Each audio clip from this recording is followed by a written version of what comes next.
Vamos que está chegando o meu sub está a caminho, então vamos ter que acelerar para comer, para nos alimentar. Então, mas não os abandonarei até que entendamos a estática fetal. Então, o que é que a gente viu sobre a estática fetal? O que é a estática fetal? É a relação, né, do que? Do meu queridíssimo feto, que está prontinho para o parto, está querendo ser parido, com as estruturas que estão ao redor dele e com ele mesmo, beleza? Então, a relação do feto com bacia e útero, certo? E aí eu tenho 4 coisas. Vamos lá. Situação, apresentação, atitude e posição. Beleza? Vamos lá, vamos começar pelo que é mais bonito. Pelo que é mais bonito, certo? O que é mais legal de falar é sobre a situação do meu querido menino. Beleza? Então imagina, eu tenho basicamente, vamos pensar no nosso queridíssimo menino como um paralelepípedo, certo? Que é o tronco dele, e uma bola na cabeça, né? Uma esfera. Beleza? Uma esfera. É uma esfera na cabeça e um paralelepípedo. O raciocínio vai ser esse. Inventei isso agora, não tinha nem pensado. Inventei isso agora. Então, para eu orientar esse paralelepípedo, eu preciso primeiro dizer qual é a posição dele em relação ao útero, né? Então, o eixo maior dele, que é esse eixo aqui, o eixo do polo cefálico para as nádegas, por exemplo, maior eixo fetal, cabeça e nádegas, em relação ao maior eixo da mãe, que é justamente aí o que? O eixo uterino, né? Que seria justamente o canal cervical e o corpo uterino, né? Que é a mesma coisa do eixo da mãe. Então, o eixo da mãe e o eixo do uterino. Então, essa relação ela vai justamente permitir eu descrever o que? A situação. Então, qual é a situação do meu bichinho, do meu neném em relação, o feto, em relação ao corpo uterino, em relação ao útero, a ela. Então, ela pode estar ou assim, desse eixo, ou assim, beleza? Esse aqui é chamado de longitudinal, esse aqui é chamado de linha transversal, esse aqui é chamado de quê? De oblíquo. Que difícil, que complexo, né? Então essas são as opções, beleza? O oblíquo geralmente é uma fase de transição, não é tão comum, depois a gente vai falar mais. Pum. Aí eu tenho também a apresentação. A apresentação ela depende da situação, né? Então, se a situação for longitudinal, minha cabeça pode estar aqui ou ela pode estar aqui. Se ela estiver embaixo, eu chamo ela de apresentação cefálica, que é a mais comum. Se ela estiver assim, com as perninhas para baixo, né? E geralmente a perninha vai estar assim, né? Sentadinha, né? Então, a verdade é assim, ó. Uma para cá e outra para cá, né? Elas cruzadinhas, bem bonitinhas. E aí eu vou chamar de apresentação pélvica, né? Que tem uma aula todinha para saber como é que faz esse bebê ser parido. E por fim, a apresentação que? A apresentação transversal, né? Que é chamada de apresentação córmica. Nesse caso, o nosso ponto de referência é o acrômio, beleza? Então o bebê está transversal assim, de lado, não tem como parir ele por via de parto normal, né? Vai ser cesárea. E aí ele vai estar nessas opções. Então é o que a gente chama de apresentação, né? Como ele se apresenta vaginalmente, beleza? Então a gente viu a nossa queridíssima situação, nossa queridíssima apresentação, certo? Mas obviamente existem variações de posição a depender de cada posição. Então vamos imaginar que o bebê está em posição cefálica, longitudinal, obviamente, né? Posição não. Está em situação longitudinal, apresentação cefálica. E aí o que é que ele vai ter? Ele pode ter uma atitude diferente. Então a relação dos membros, né, da cabeça, por exemplo, de diferentes formas, né? Então se a cabeça está mais para dentro, está mais para centro, está mais para cima ou está bem simão, é o que a gente chama de atitude. Então isso é o que a gente vai chamar de atitude. Então atitude nada mais é do que a relação dos membros e dos segmentos do nosso queridíssimo bebê em relação ao quê? Em relação entre si e em relação com as estruturas que estão ao redor dele, beleza?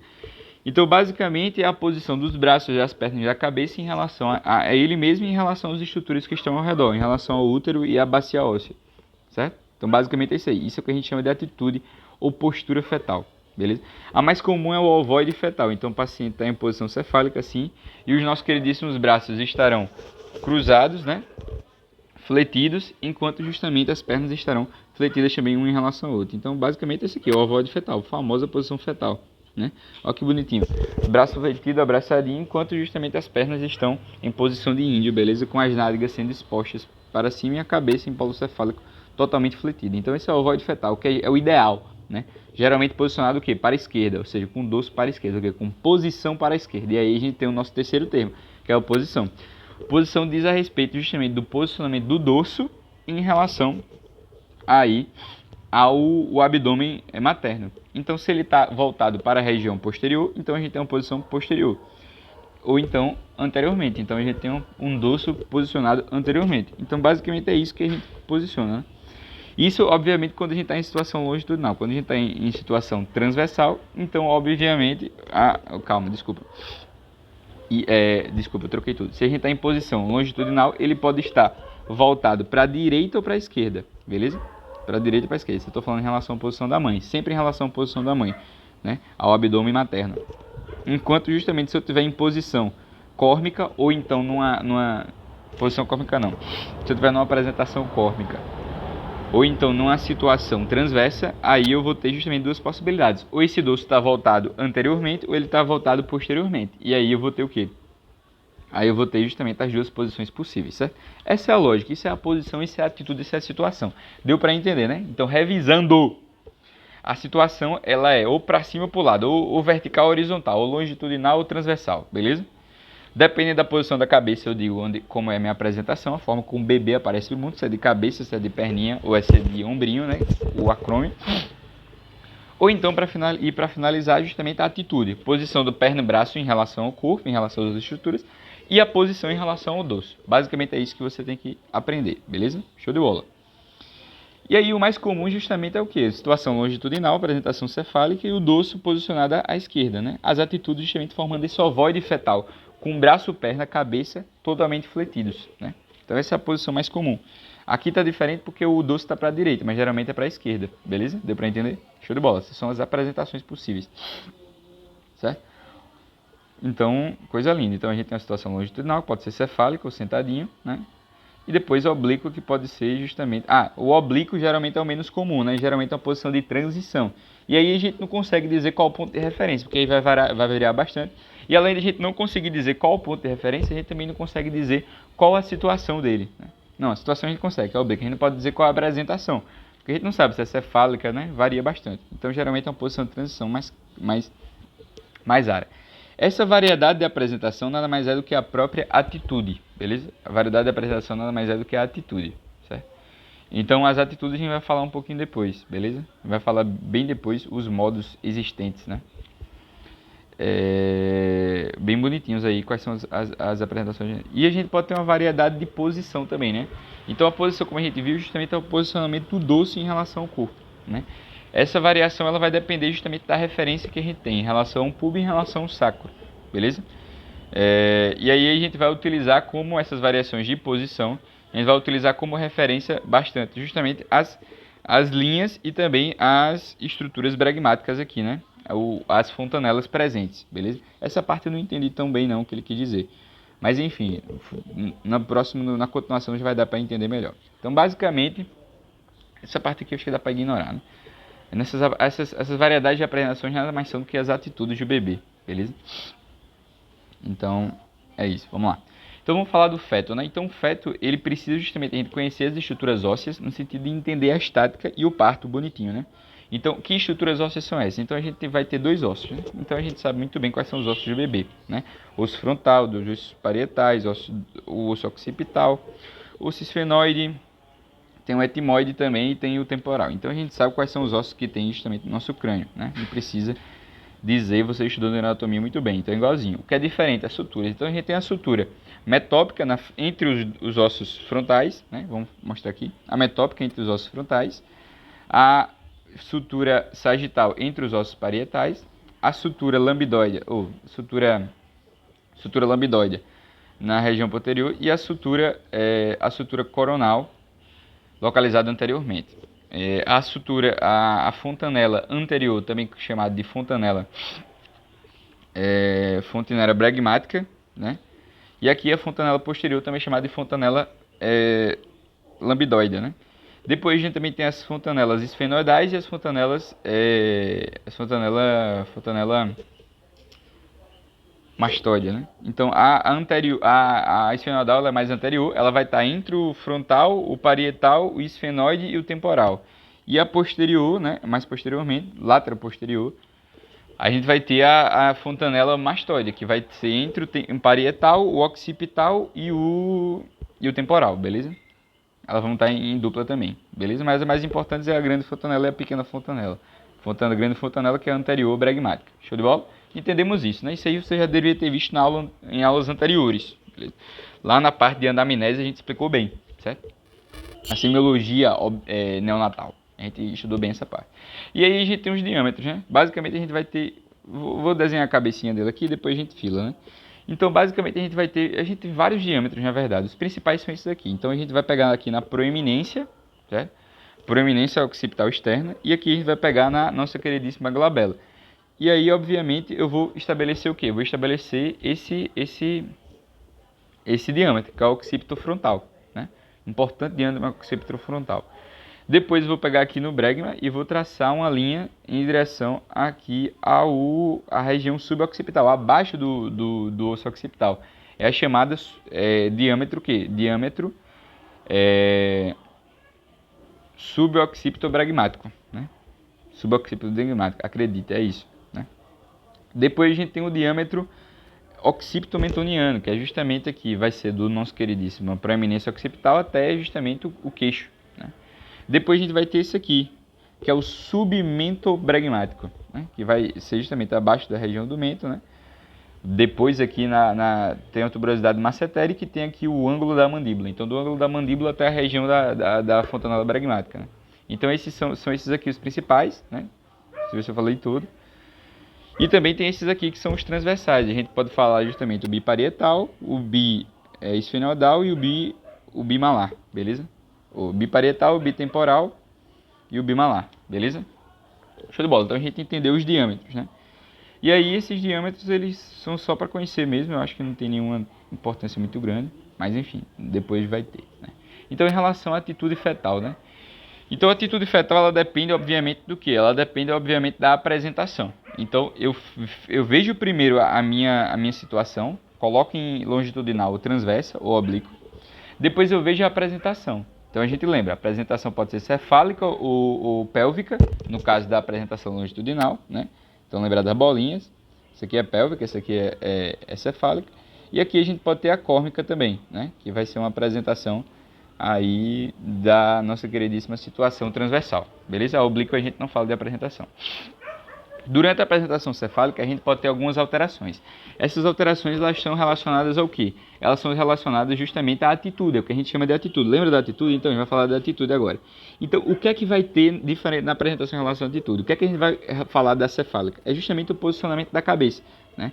Então, a cabeça, que é uma esfera, ela pode estar posicionada e ela pode virar em dois eixos, né? Ela pode, pensa nisso aqui, ela pode virar no eixo antero-posterior e no eixo lateral-lateral. Então, no eixo anteroposterior e lateral, a gente vai estar falando aqui, ó, desse posicionamento.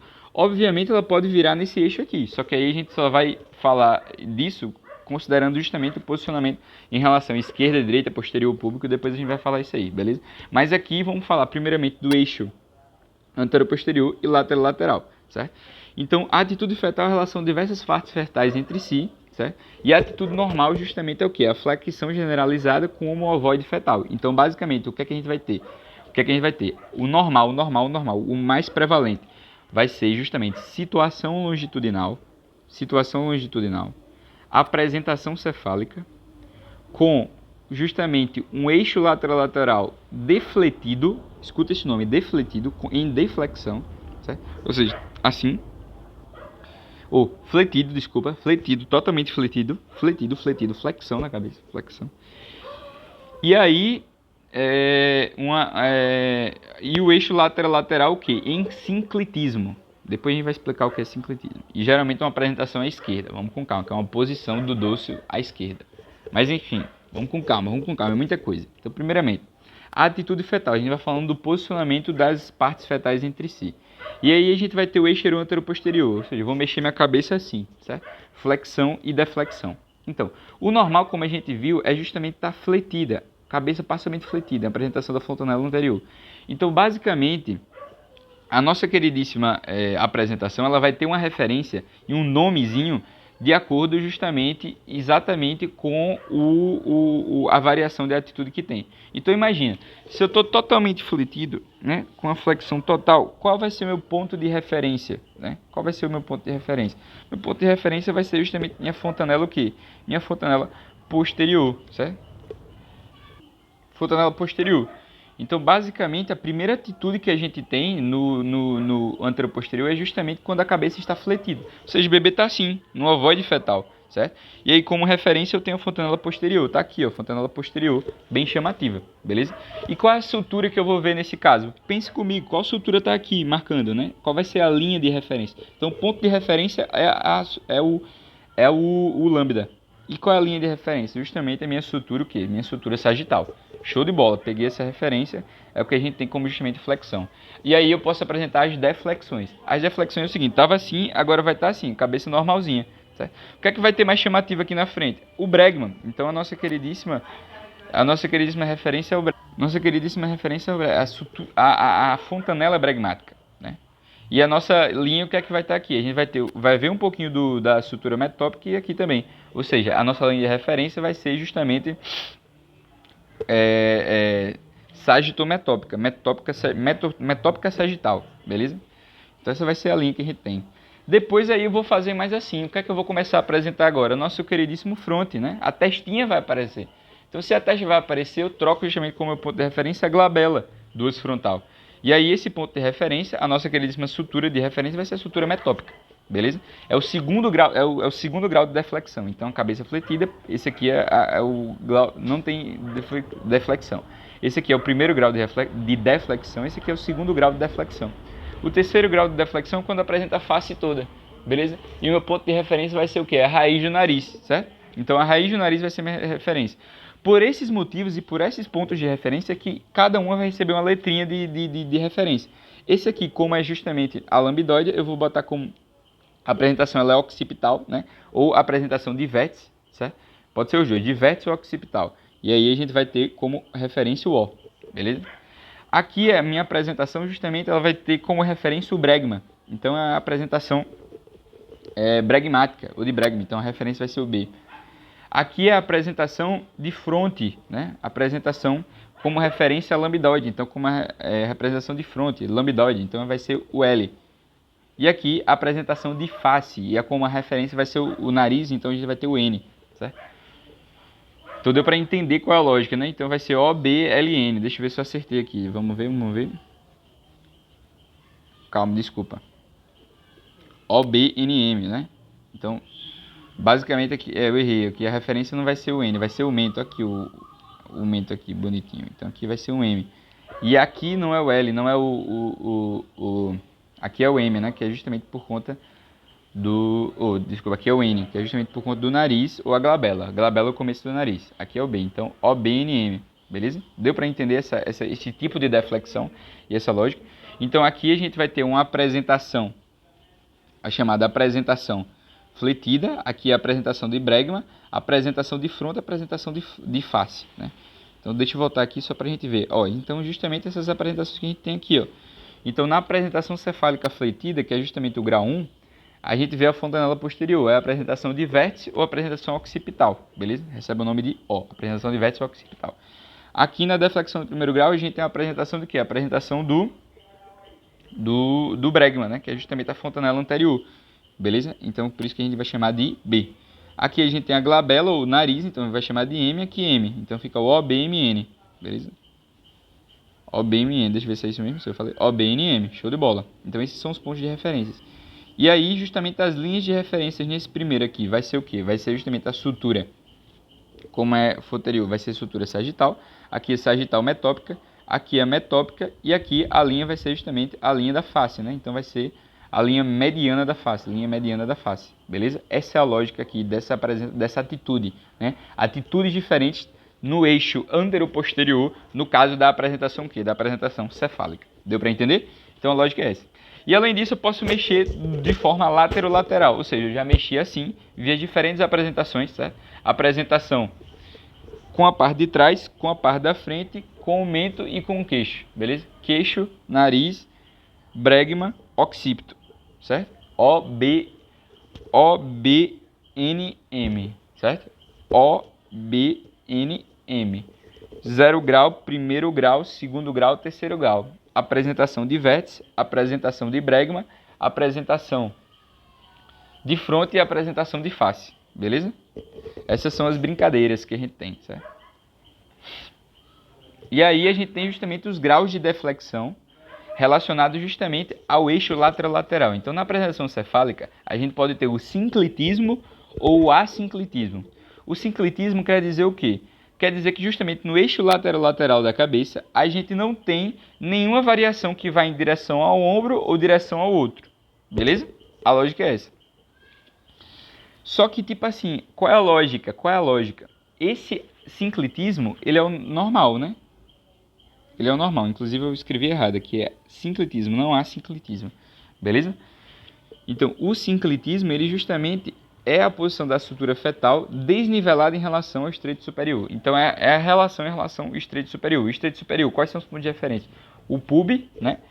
E o sacro. Beleza? Deu para entender?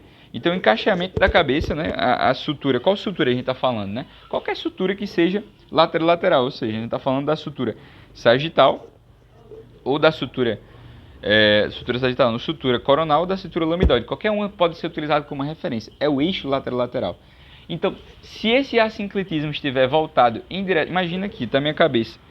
A cabeça do neonato. E aqui minha cabeça, o eixo está voltado justamente anteriormente, certo? Ou seja, a minha linha aqui se voltou em relação ao pubis, então eu tenho um assinclitismo anterior. Se ela está voltada em relação ao sacro, ela está no assinclitismo posterior, beleza? Essa é a lógica. E é a obliquidade de Litzmann e de Nageli.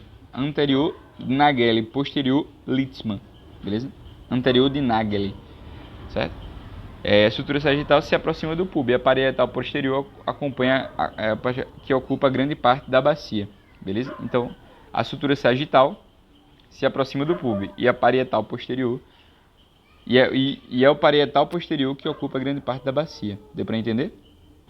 Então, dei uma pausinha aqui para tentar entender melhor, que eu acho que eu não tinha lido muito bem. Então, a inclinação, sem inclinação é sinclitismo, beleza? Não, é o assinclitismo, porque aqui não está escrito sem inclinação.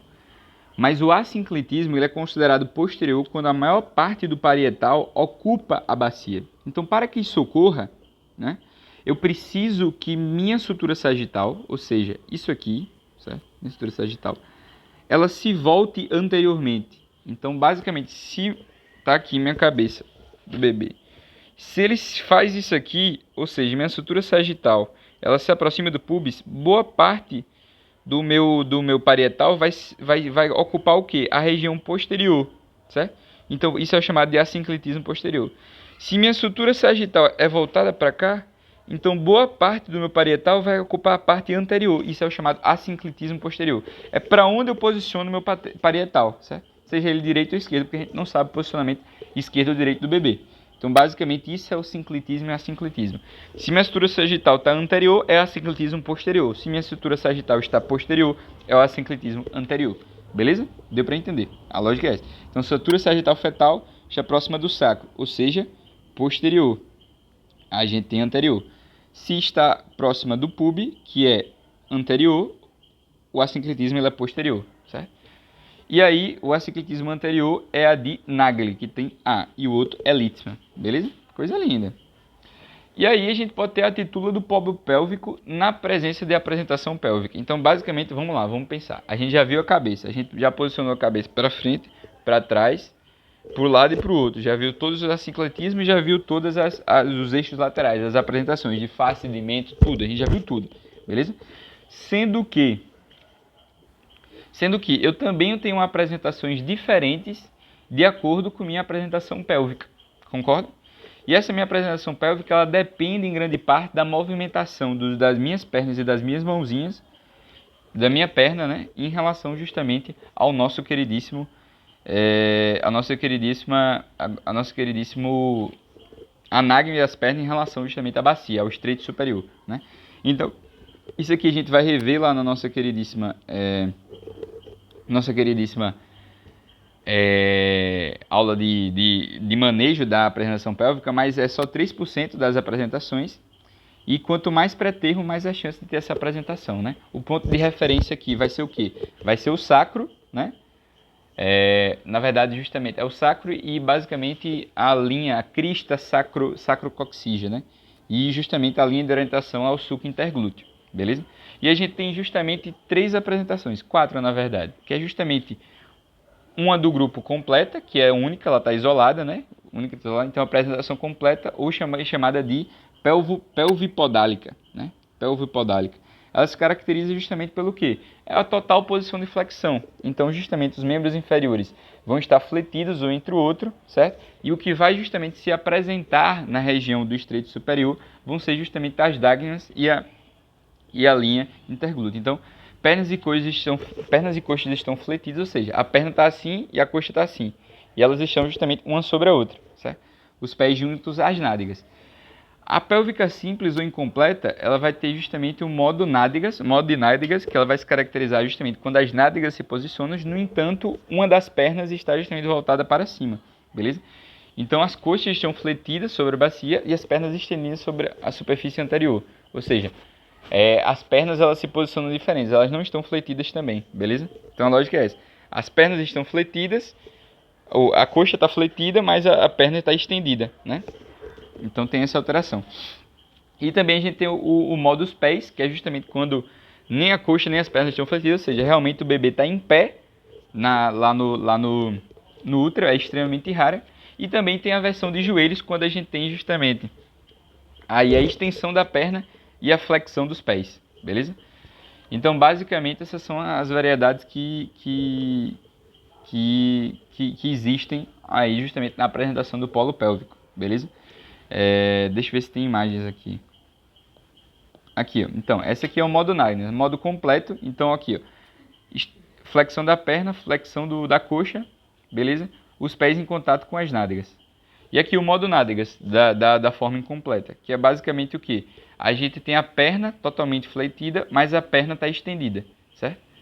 Se a nossa queridíssima perna estiver estendida, se a coxa estiver estendida e a perna também estiver estendida, o que é que a gente tem? A gente tem o modo pés, beleza? E a gente pode ter o modo joelhos também, quando justamente eu estou com a perna fletida, mas eu estou com a coxa estendida, mas a nossa queridíssima perna está fletida, então eu tenho o modo joelhos, beleza? Lembrando que existem algumas variações, né? Que é justamente aí as variações que eu vou ter que filar agora para lembrar, que é justamente a variedade de pés e joelhos, ou pélvica com precedência de pés ou de joelhos, beleza? Mas basicamente é isso, né? Um pode estar o pé, outro pode estar o joelho, e aí varia justamente se a perna e a coxa está fletida, certo? Não ficou muito claro aí, mas eu vou tentar resumir isso de uma maneira mais inteligente. Se tudo tiver fletido, vamos lá, vai ser assim, ó. Ó que lindo. Agora vai ficar bonito, hein? Vai ser perna e coxa. Coxa e perna. Se coxa e perna estiverem ambas fletidas, aí eu vou ter justamente a posição fetal, uma sobre a outra, a perna sobre a nágrade. Se só justamente a coxa estiver fletida e aqui a perna estiver estendida, eu tenho o modo nádegas, certo? Eu tenho as coxas fletidas e um pezinho para cima localizado anteriormente. Se tiver o contrário, a coxa estiver estendida e a perna estiver fletida, eu tenho o modo joelho, porque a coxa está assim e a perna está para cá, então o joelho que se apresenta, beleza? Se os dois estiverem estendidos, o bebê está em pé, beleza? É o modo pés. Show de bola? A lógica é essa. Então é basicamente um ou outro, certo? E você entendeu o que é extensão e flexão. Show de bola. E aqui tem um resuminho lindo para a gente tentar lembrar. Então vamos lá, né? Então vamos lá. Vamos tentar apagar aqui, calma. Não sei. Enfim. Vou dar um zoomzaço aqui. E aí a gente consegue fazer aqui. Pronto. Vamos lá. Vamos para cá. Então vamos lá. Vamos comigo, né? Então, quais são as situações possíveis? A gente sabe, né? Pode estar longitudinal e pode estar transversal. Show de bola. A apresentação longitudinal ela pode ser de dois tipos. Ela pode ser o quê? Ela pode ser cefálica, pode ser pélvica e a transversa sempre vai ser córnica, né? Aí vamos lá. A apresentação cefálica ela pode ter várias atitudes. As atitudes elas podem ser o quê? De 4 tipos. Ela pode estar fletida, pode estar defletida de primeiro grau, defletida de segundo grau, defletida de terceiro grau, concorda? Então ela está defletida, né? São esses 3 graus. E como é que é o nome desses graus, né? Então quando ela está fletida, ela tem uma apresentação de qual tipo? Ela pode ser occipital ou de vértice, né? Occipital, O. Quando ela está defletida, ela pode ser uma apresentação de bregma, B. Pode ser bregma quando é justamente, ou pode ser uma apresentação de bregma, B, né? Quando a gente tem justamente a nossa queridíssima face nessa posição aqui, parada, né, para frente, ou seja, o que vai apresentar principalmente Aqui vai ser não é bregma não, meu Deus do céu. É bregma sim, vai ser justamente o bregma que vai estar chamativo. Aqui, fletida, o occipital, né? A região occipital, lambidoide. Aqui vai ser o bregma, então a apresentação bregmática. Aqui de fronte e aqui de face, o de mento, né? E aí, justamente, é isso que a gente tem. Depois, o que é que a gente vai falar? Os pontos de referência, né? Quais são os pontos de referência aqui? Então, o ponto de referência da fletida vai ser o quê? O lambda. O do bregma vai ser o quê? Obviamente, vai ser a fissura bregmática, né? A fontanela bregmática, fontanela anterior. Do fronte, qual vai ser a referência? Vai ser a glabela ou justamente a raiz do nariz. E da de face vai ser o quê? Vai ser o mento, beleza? Então, bregma, bregma, bregma, lambda. Então, esses são os nomes, né? Esse aqui são os nomes e esse aqui é os pontos de referência. Qual a linha de referência? A linha de referência do lambda vai ser o quê? Vai ser a região metópica. Qual é a referência do bregma? Metópica, ou a do lambda vai ser o quê? Sutura sagital. A do bregma, sagital metópica. A do fronte, só metópica. E aqui a linha da face, beleza? Sagitometópica, o nome. E depois o símbolo, né? Então a primeira, como é occipital, vai ser O. A outra, como é B, vai ser B. A outra, como é do nariz, vai ser N. E a outra, como é do M, vai ser M. Então aqui vai ser B, N, M. E aqui só o lambda que foi diferente foi O. O, B, N, M. Beleza? Essa é a referência. Show de bola. Então a gente terminou aqui. Na pélvica, quais são as opções que a gente tem? Então, na verdade, a gente tem aquelas diferentes apresentações, né? Mas não vão dar nome diferente dela. Que vai ser a pélvica podálica, ou completa. A pélvica simples, também chamado de modonádegas. E a pélvica o quê? Pélvica incompleta, que pode ser a modo joelhos ou modo pés, certo? E aí o ponto de referência vai ser a crista sacrococcígea, né? O sacro ou cóccix, e a linha de referência vai ser o sulco interglúteo. Qual vai ser o nome dele? Vai ser o S, né? O S de quê? Não sei. O S de S, né? Do sulco interglúteo. O S do sulco interglúteo. E a transversa vai ser A, porque vai ser a córmica e o ponto de referência é o acrômio, beleza? Ah, não. O S é de sacro, né? Então, basicamente, é tudo ponto de referência. O ponto de referência pode ser o occipito, o brega, o nariz, o mento, o sacro ou o acrômio, beleza? O ponto de referência é o acrômio, a orientação que vai ser o dorso, né? O dorso que dá a posição, que vai dar a orientação, beleza? Então, tendo essa noção, a gente tem que entender justamente isso aqui, ó, que são justamente as diferentes opções de variações possíveis, né? Que aí vai ser justamente o púbico, o direita, o púbico, o sacra e as opções de direita e esquerda, que pode ser anterior, transversa ou posterior. Aí é o que vai lhe bugar tudo, né? Porque observe os eixos, né? A gente virou nesse eixo aqui, certo? Desculpa. A gente girou nesse eixo aqui, certo? A gente girou nesse eixo aqui, que foi a de face, o mento, o bregma e o outro. A gente girou nesse eixo aqui, que foi justamente o assinclitismo e o sinclitismo, né? O anterior e o posterior. No caso, se o negócio está aqui, o anterior está aqui, o posterior. E agora a gente está girando assim, né? Que aí tem as variações justamente de acordo com essa lógica aqui, ó. Beleza? E agora vamos entender o que é que eu estou dizendo sobre isso. Então, lembrando justamente os símbolos, né? Os símbolos é o que? É O, certo? É B de bregma, é M de mento, é N de nariz, ou de glabela. A pélvica, como a referência ao sacro, vai ser S. E a córmica, como a referência ao acrômio, ou transversa, vai ser o A. Então, OB feminino, né? Já lembra? MN, SA, beleza? De sacro. OB mulher no sacro. Você, mas pode tentar lembrar assim, certo? E aí, a lógica vai ser o seguinte. Quais são as opções de virar nesse sentido, né? Então, basicamente, como eu estou virando nesse sentido, então imagina aqui, beleza? Então, imagine dessa forma. Vamos imaginar que eu tenho um anterior aqui e posterior aqui, beleza? Eu vou pegar meu ponto de referência, certo? Que vai ser justamente de acordo com essa apresentação aqui, que eu já tenho justamente explicado basicamente todas as minhas apresentações, só não tenho explicado o sinclitismo e o assinclitismo, mas eu tenho explicado justamente esse eixo, né? Eu tenho aqui explicado por meio dessa sigla o eixo que? O eixo anteroposterior. E aqui, por essas opções aqui, eu vou explicar esse eixo rotacional.